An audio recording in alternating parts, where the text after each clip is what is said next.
নমস্কার, আমাদের চ্যানেলে আপনাদের আবারও অনেক অনেক স্বাগত। আজ আমি আপনাদেরকে পালক পনির করে দেখাবো। আজ সন্ধ্যাবেলায় ভাবলাম রুটির সাথে কি করা যায়। এটা দৈনন্দিন জীবনে আমাদের মনে হয় আপনাদেরও সেটাই ফেস করতে হয় যে কি রান্না করব। তো ভাবলাম পনির আছে তো পনির করে ফেলি।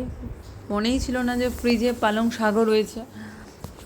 হঠাৎ করে ফ্রিজ খুলে যখন পনিরটা বার করি তখন দেখলাম যে পনির রয়েছে, তাহলে একেবারে পালক পনির বানিয়ে ফেলি। রুটির সাথে খুব টেস্টিও লাগে খেতে, ঝাল ঝাল। তাই জন্য বানানোর জন্য আমি পালং শাকে জল দিয়ে হালকা নুন দিয়ে একটু বয়েল করে নেব, কারণ এটার আমি একটা পেস্ট বানাবো, সেই জন্য বয়েল করে নিতে হবে। এই রেসিপিটা আমি আগে খুব একটা পছন্দ করতাম না খেতে, কিন্তু এখন খুব ভাল লাগে পরোটার সাথে, বিশেষ করে পরোটার সাথে পালক পনির খেতে আমার খুবই বেশি ভালো লাগে। এবার আমি মিক্সারে টমেটো, আদা কুচি, পেঁয়াজ আর রসুন নিয়েছি। ওটার একটা পেস্ট বানিয়ে নেব। পালং শাকটাকে আমি ঢাকা দিয়ে নিয়েছি যাতে তাড়াতাড়ি বয়েল হয়ে যায়। মোটামুটি আমার বয়েল হয়ে গেছে। এবার এটা আমি একটা মিক্সির জারে তুলে নেব এটার পেস্ট বানানোর জন্য।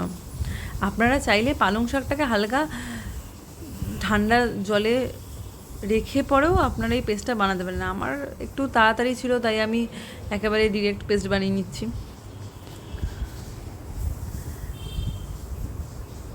আর সাথে সাথে আমারও তাড়া ছিল, আপনাদেরও ভিডিওটা দেখাতে হবে, সেই জন্য আমি ক্রিয়েট করলাম। তো কড়াইতে আমি তেল দিয়ে নিচ্ছি।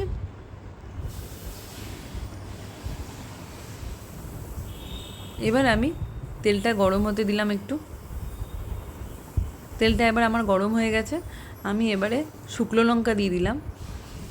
যেহেতু আমি পেস্টে 3-4টে কাঁচা লঙ্কা দিয়েছি, সেই জন্য শুকনো লঙ্কা আমি একটাই দিলাম, তাহলে বেশি ঝাল হয়ে যাবে। আপনারা যেমন ঝাল খাবেন সেই বুঝে আপনারাও ঝাল দিয়ে দেবেন। এবার কুচি করে রাখা পেঁয়াজগুলো আমি দিয়ে দেবো।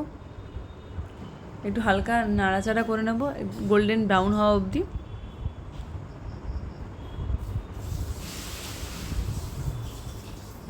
মোটামুটি আমার পেঁয়াজগুলো ব্রাউন কালার হয়ে গেছে। এবার আমি যে পেস্টটা করে রেখেছিলাম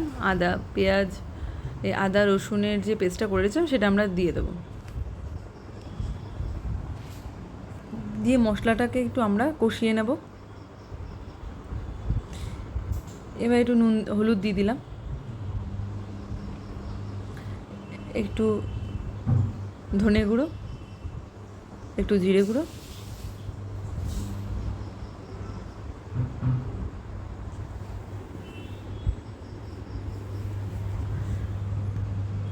এবার এটা আমি হালকা ফ্রাই করে নেব। আর সামান্য পরিমাণে একটু জল দিয়ে দিলাম, তাহলে পেঁয়াজগুলো সব মিক্সারটা বেশ ভালো রোস্ট করতে আমার সুবিধা হবে। এবার মশলা থেকে তেল ছেড়ে দিয়েছে, তার মানে আমার রোস্ট হয়ে গেছে। এবার আমি পেস্ট করে রাখা পালং শাকটা ওর মধ্যে দিয়ে দেব। হালকা নাড়াচাড়া করে নেব যাতে একটু হালকা গন্ধটা যাতে একটু চলে যায়। আর নুন দিয়ে দেবো স্বাদ মতো, পরিমাণ মতো নুন। ব্যাস আমার মোটামুটি হয়ে গেছে। এবার কেটে রাখা পনিরগুলো গ্রেভিটার মধ্যে দিয়ে দিচ্ছি।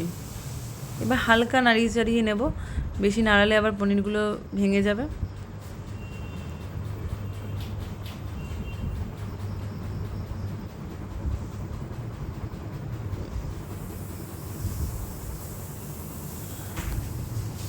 মোটামুটি আমি নাড়িয়ে চাড়িয়ে নিয়েছি, যাতে না ভাঙে এটাও দেখে নিলাম, সাবধানে করতে হবে। হ্যাঁ, দেখতেও একটু ভালো লাগে। এবার আমি হালকা ঢাকা দিয়ে দেবো যাতে পনিরের মধ্যে গ্রেভি ফ্লেভারটা যায়।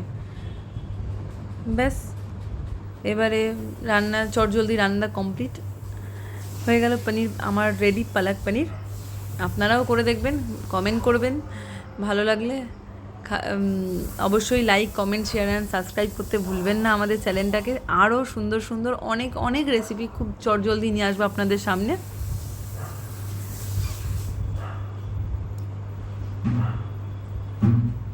রেডি আমার পালক পনির।